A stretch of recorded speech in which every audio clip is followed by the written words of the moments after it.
I've been stewing about an idea I've had about Mormonism, and the Mormon Church for years. And this is my response to that idea. It's been haunting me for years. This single image of Russell Nelson, I think, signifies or symbolizes my problem with the Mormon Church. Here he is all alone, sitting down in front of a desk or something in which a computer's on. The glow of this computer screen is all over his face. He's getting knowledge, information, and I guess revelation from where we all get it, and that's Google on the internet.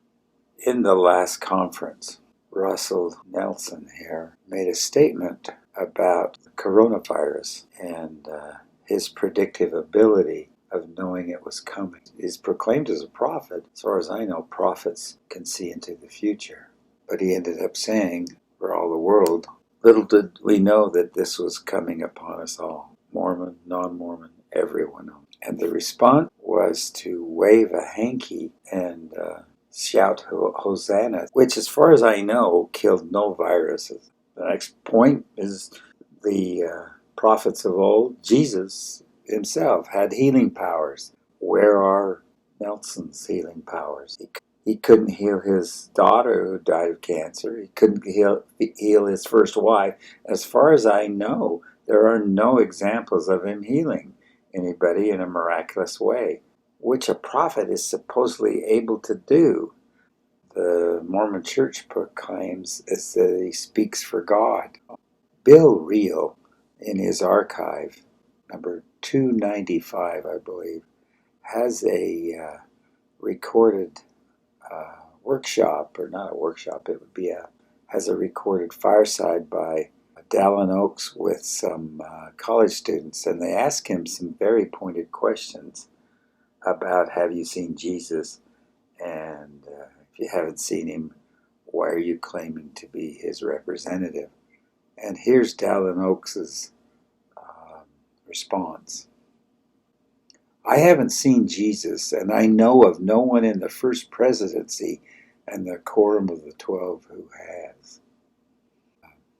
And in another statement, in the past, apostles were to testify of Jesus because they had seen him, but in these latter days, we are to testify only of his name.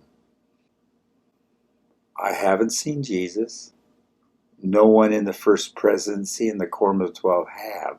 And in the past, apostles had seen Jesus. They worked with him. They were around him. And they could testify of him. But in the present, because we haven't seen him, we can only testify of his name. And I have no idea what that means, but there's my guess at it. Jesus isn't Tom. He isn't Dick. He isn't Harry. He isn't even Kevin. His real name is Jesus. But his real name isn't Jesus. Jesus is a Greek name. His real name in the language he spoke, Aramaic, was Joshua.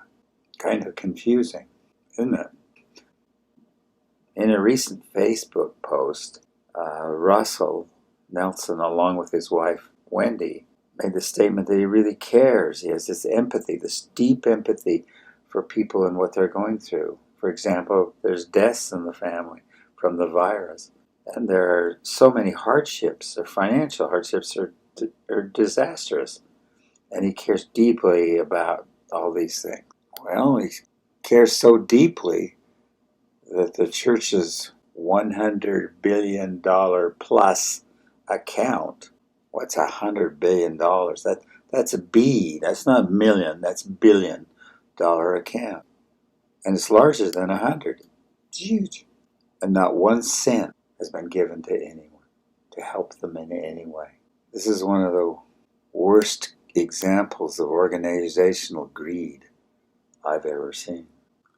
Supposedly, the top authorities in the Mormon Church, especially Russell Nelson, have a divine mandate from God. But if you look at these points, and these are just a few, there's probably more, it says one thing, the pattern behind it, that the church is pretending. It's a belief that the pretense of power is real power. This fakes can be made real if you say they are. I guess that's the underlying principle because it's so consistent. This belief structure, this core idea that If you pretend you have power, you have a real power. It's a core belief of pretending. Spreads to other areas in a person's life. For example, in relationships, you say you love the family, you say you do this, but when it really comes down to it, that son that may have turned gay, you turn on him instead of giving him a hug and say, I'm with you. Or the business venture you're in, you say you're going to do all this, but you essentially lie and deceive people to steal their money. But you pretend you're doing the right thing. And in some cases, you keep paying tithing all the way to you're behind bars. This belief of pretense saturates the Mormon culture. So here we are, back to the same image we started with.